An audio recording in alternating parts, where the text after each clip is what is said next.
How are you enjoying Money 2020? Muted response. For the muted response, you're going to have to do some work. So we'll start with a Slido question. And the question, I guess you've all got the apps, you've downloaded the apps and have it on your mobiles, is do banks need to change their core systems to compete in today's world of digital fintech? What do you think? Do banks need to change their core systems? The nose rising, the nose disappearing, the nose rising. Not sure.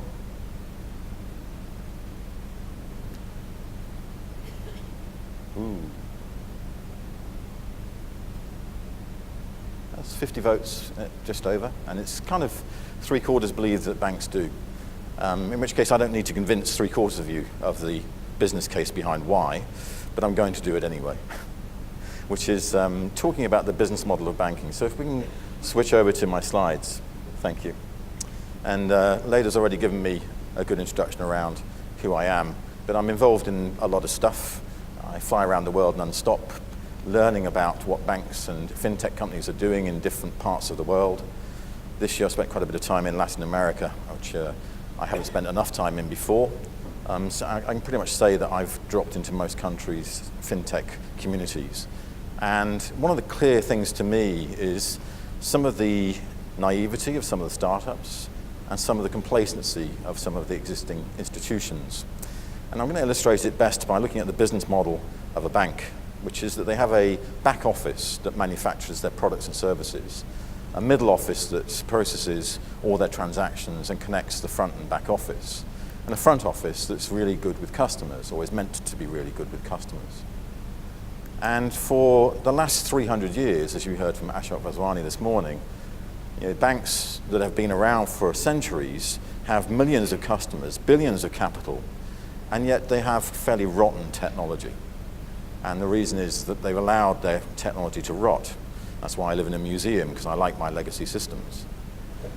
And what's actually interesting today is you've got thousands of startup companies doing one thing really well, and thousands of banks doing 1,000 things averagely, because they can't adapt fast enough. And that's the reason why, in my view, they need to change the back. In fact, this model is applied to any business. It came out of a book in the 1990s called The Disciplines of Market Leaders. And the view is that an institution can only be good at one of these things, good with customers, good with products, or good with operations. They can't be good at all three. And in fact, I can't think of many companies that are good with all three. Someone normally says to me, Apple, if I say that, but my latest iOS updates means that their product is not nearly as good as some of the Android offerings out there today, in my view. There's another book from the 90s that I used extensively to try and transform banks and to persuade them to move their core systems to keep up with capabilities in the 1990s, which is Re-engineering the Corporation by Michael Hammer and James Champy. If you don't know this book, the basic premise of the book is that you re-engineer the corporation by looking at your products and the back office, your processes in the middle office, and your people in the front office. And the people is where it really matters, because that's where customers interact with staff. That is the human connection. But that connection today is digitalized, but it's still human. You still need human technology interfaces, not ones that are pure robotic ones, although there will be more robotic ones through chatbots. But we try and make our chatbots appear to be human. Today, this has changed again, because when you go from re-engineering the corporation with a physical structure, it's very different to re-engineering the corporation into a digital structure, because the digital structure still has products and services, but now they're on platforms giving great experiences. And that's the challenge to adapt to the digital age that we're going through.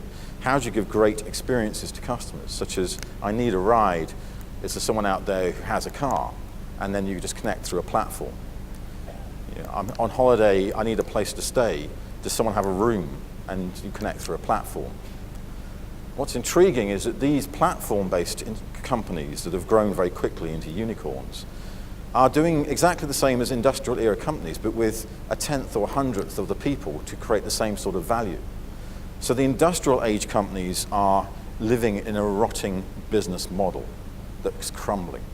And they're being decimated by new platform players who can do exactly the same functionality, but at a fraction of the cost. and with immediate real-time connectivity. And to pivot from being an industrial era physical organization to a digital era internet organization is challenging. And we know that from so many other industries. And it's not happened to banks, but it finally is, because we have companies that know how to take money to get people to get what they want, and the platform connects them. The first platform I ever encountered was on the 30th of March 2005, 12 years ago, which was Zopa, with the idea of being an eBay platform for money to connect those people who have money with those people who need money and give better interest rates for those who put money in and lower interest rates for those borrowing. You may think that that was an unusual model, and at the time it was, but now Zopa has 3% of the UK personal credit marketplace and just transacted over £2 billion, $3 billion through their platform in the last 12 years, and you'll hear from Jadav in the panel around how they've done that. But they're not alone. I mean, you see every single part of financial services being attacked by someone who can do one thing really, really well compared to the thousands of things that banks do averagely. It was interesting talking about Klarna, who've just announced their banking license, and say that they see themselves opening a deposit account service for Europeans that will go global, and that there'll be a few global fintech players like them, maybe Stripe, Square, and a few others, that eventually team together to create full global financial services end to end. Each of them doing their bit really well. What would that mean for the existing institutions if that collaboration of all those big fintech specialists occurs?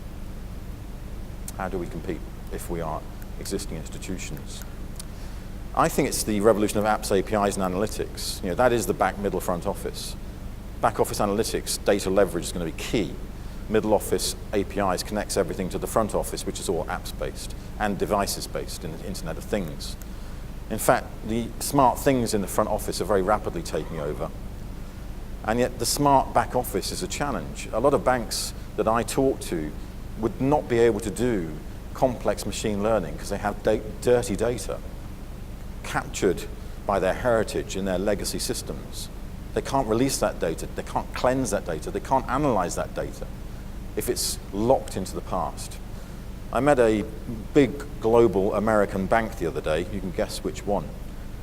And the guy I was talking to was really frustrated because he's working on PSD2 in Europe, and said that he's found a really neat way to comply with PSD2 with an open API partner, a third party, that can do the job for them overnight, but has been told by his American masters that they have to develop it themselves internally so it complies with their data architectures globally.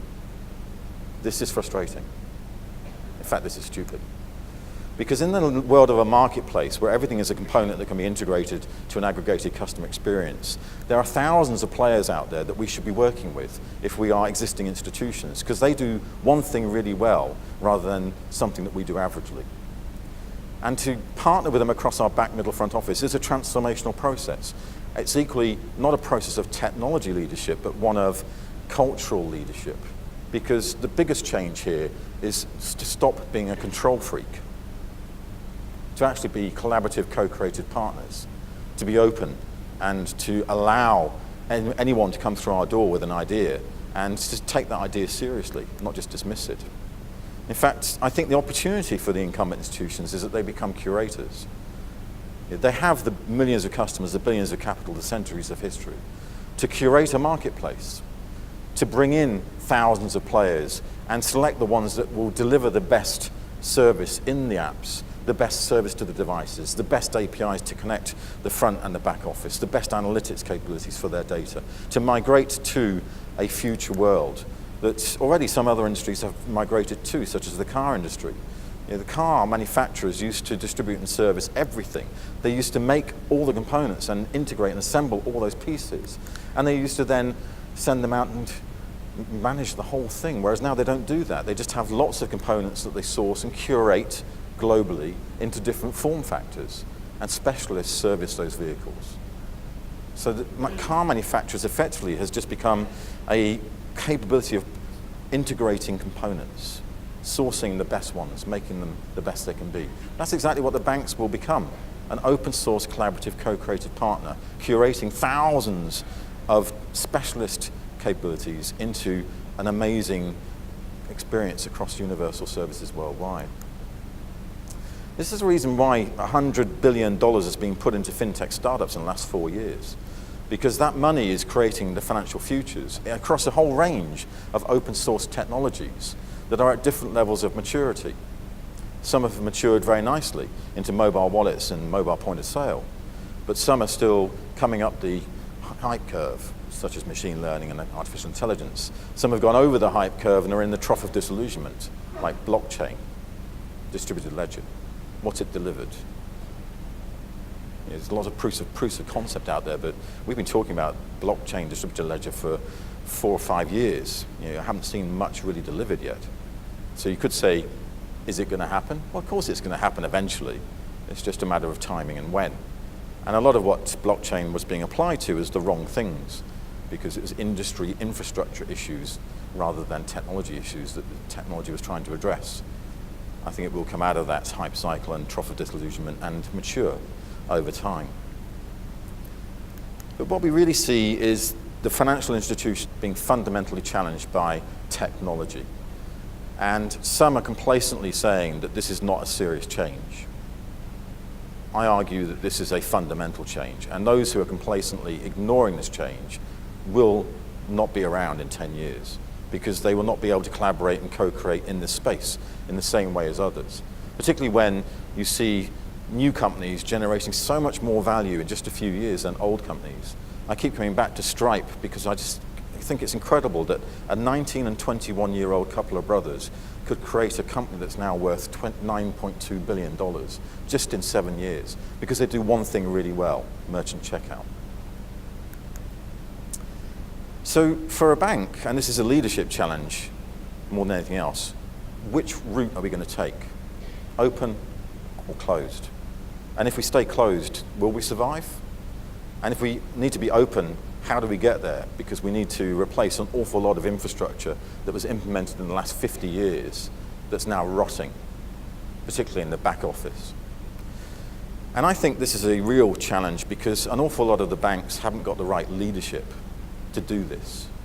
And I was amused because in February I was in Norway, and I was at a conference where Nordea announced a partnership with a new fintech company called Spiff, and they brought the CEO of Spiff onto the stage, and his opening line was, "My 3-year-old son likes to play with dinosaurs, so do we." Such respect. But this is the nature of the game now, that millennials are inventing our future and we have to collaborate. And I actually think that what you need is diversity. In most of the fintech startups I deal with, I find that there's a lot of diversity in the leadership team. A lot of youth, a lot of females, which is different to some institutions, maybe a couple of old men or old ladies. If I go into a bank's boardroom, I see what this guy from Spiff thinks. It's kind of a lot of old white men. And this is the issue, that banks are led by bankers. This is a problem because banks are fintech companies. Fintech companies aren't led by wholly a group of mature men. They're led by a whole range of different people from different countries with different skills, with different experiences, with different visions. And a lot of it's technology-based and innately understands technology as digital natives. It still astounds me that when you look at the annual reports of the biggest banks of the world, 94% have nobody with any technology experience in the leadership team. Only 6% of the leadership team has technology experience. By that I mean they've worked professionally in a telco or technology company or in a CIO or similar role within a bank or within another institution. How can a leadership team that has no technology leadership transform into a digital organization? It ain't going to happen. And this, to me, is the fundamental flaw of banks, and why they have never changed core systems in the past, is because the leadership team could deflect the issue. They could dodge the bullet. I no longer think they can dodge this bullet, because I think the bullet's aimed at the heart and will hit the heart within 10 years. So they have to change. And I don't see many banks out there that are fully committed to this change. I was talking to a bunch of banking people just the other day, and a survey had been performed that found that 80% of them thought they'd done digital because they did the mobile app. Gartner did a survey of leading executives in banks and found that 76% of the leadership teams of the biggest banks in the world believe that digital requires no change to the business model. Are you serious? Particularly when you've heard what I've just said.